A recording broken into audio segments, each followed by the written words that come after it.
রাজ্যের কৃষকদের জন্য রয়েছে এই মুহূর্তে বিরাট বড় সুখবর। আজকে থেকেই টাকা দেওয়া শুরু হয়ে গেল।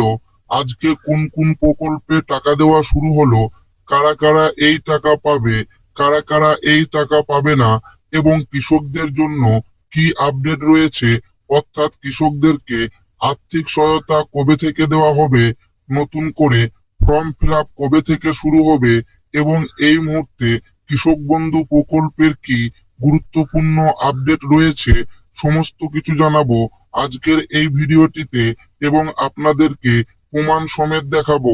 তাই ভিডিওটি প্রথম থেকে শেষ পর্যন্ত দেখবেন এবং আপনি কোন জেলা থেকে দেখছেন অবশ্যই কমেন্টে লিখে জানাবেন। অন্নপূর্ণা যোজনার টাকা দেওয়া আজকে থেকে শুরু। জুনের শুরুতেই প্রায় 28 লক্ষ পেয়েছেন অন্নপূর্ণা যোজনা 3000 টাকা। আজ বুধবার নেতাজি ইনডোর স্টেডিয়ামে মুখ্যমন্ত্রী শুভেন্দু অধিকারীর উপস্থিতিতে আরো প্রায় 1.5 কোটির অ্যাকাউন্টে যাবে আর্থিক সাহায্য। আজ অন্নপূর্ণা যোজনার প্রকল্পের দ্বিতীয় পর্যায়ে 1,20,00,000 মহিলার অ্যাকাউন্টে টাকা ঢোকার কথা ঘোষণা করেছেন মুখ্যমন্ত্রী শুভেন্দু অধিকারী। সরকারি কর্মসূচি থেকে সেই অনুষ্ঠানের সূচনা করবেন। তার মধ্যে দক্ষিণ 24 পরগনা থেকে 8 লক্ষের বেশি মহিলা এদিন টাকা পেতে চলেছেন। এই প্রকল্প চালু হওয়ার পর অনেকে ফর্ম পূরণ করে জমা দিয়েছিলেন। যেসব যাচাই করতে কিছুটা সময় লাগে, কোনো ভুয়ো বা অযোগ্য ব্যক্তি যাতে এই প্রকল্পের টাকা না পান তার জন্য সময় নিয়ে যাচাই করা হয়েছে। সবকিছু খতিয়ে দেখার পর এই 8 লক্ষ উপভোক্তার অ্যাকাউন্টে 3000 টাকা ঢুকতে চলেছে। শহর থেকে গ্রাম সব মহিলারা টাকা ঢোকার জন্য অধীর আগ্রহে অপেক্ষা করছেন।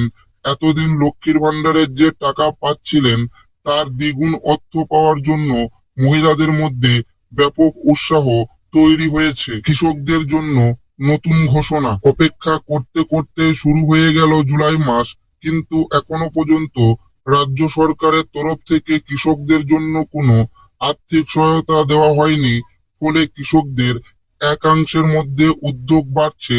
উল্লেখ্য, আগের সরকারের সময় চালু থাকা কৃষক বন্ধু প্রকল্প নিয়ে এবারের রাজ্য বাজেটে কোনো ঘোষণা করা হয়নি।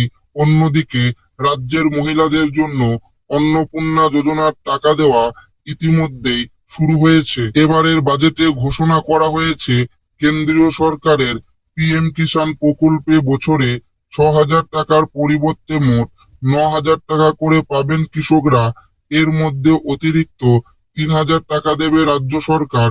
গত 20 জুন প্রধানমন্ত্রী নরেন্দ্র মোদী পশ্চিমবঙ্গের হুগলি জেলার এক জনসভা থেকে পিএম কিষাণ প্রকল্পের 23তম কিস্তির টাকা প্রকাশ করেন। সরকারের ঘোষণা অনুযায়ী 24তম কিস্তি থেকে কৃষকরা 2,000 টাকার পরিবর্তে 3,000 টাকা করে পাবেন। এখন প্রশ্ন, 24তম কিস্তির টাকা কবে মিলবে? বিগত কয়েক বছরের ধারা অনুযায়ী পিএম কিষাণের অর্থ প্রতি 4 মাস অন্তর দেওয়া হয়। সেই হিসেবে অনুমান করা হচ্ছে আগামী অক্টোবর মাসের শেষের দিকে 24তম কিস্তির টাকা কৃষকদের অ্যাকাউন্টে জমা হতে পারে।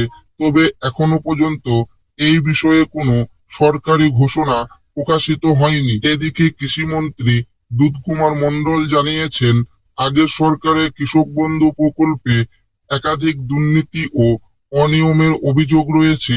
সেই কারণেই উপভোক্তাদের তথ্য যাচাই বাছাইয়ের কাজ চলছে এবং এই প্রক্রিয়ায় অনেকের নাম তালিকা থেকে বাদ যেতে পারে। তবে কৃষক বন্ধু প্রকল্প বন্ধ করা হবে কিনা সে বিষয়ে এখনো পর্যন্ত সরকারিভাবে কোনো বিজ্ঞপ্তি প্রকাশ করা হয়নি। যারা আগে কৃষক বন্ধু প্রকল্পের পাশাপাশি পিএম কিষাণ প্রকল্পের সুবিধাও পেতেন তাদের নতুন করে আবেদন করার প্রয়োজন নেই। তবে যারা শুধুমাত্র কৃষক বন্ধু প্রকল্পের টাকা পেতেন তাদের পিএম কিষাণ প্রকল্পে সুবিধা পেতে নতুন করে আবেদন করতে হবে। সম্প্রতি অনুষ্ঠিত জনকল্যাণ শিবিরে বহু কৃষক পিএম কিষাণ প্রকল্পের জন্য আবেদন করেছেন। বর্তমানে সেই আবেদনগুলি যাচাই করে পোর্টালে নাম অন্তর্ভুক্ত করার কাজ চলছে। সূত্রের খবর, এই উপভোক্তাদের অনেকেই 24তম কিস্তি থেকেই টাকা পেতে পারেন। এছাড়া যারা এখনো আবেদন করতে পারেননি তারা অনলাইনেও আবেদন করার সুযোগ পাবেন। তবে পিএম কিষাণ প্রকল্পে আবেদন করার ক্ষেত্রে একটি গুরুত্বপূর্ণ শর্ত রয়েছে। আবেদনকারীর জমির রেকর্ড 2019 সালের 1 ফেব্রুয়ারির আগে হতে হবে।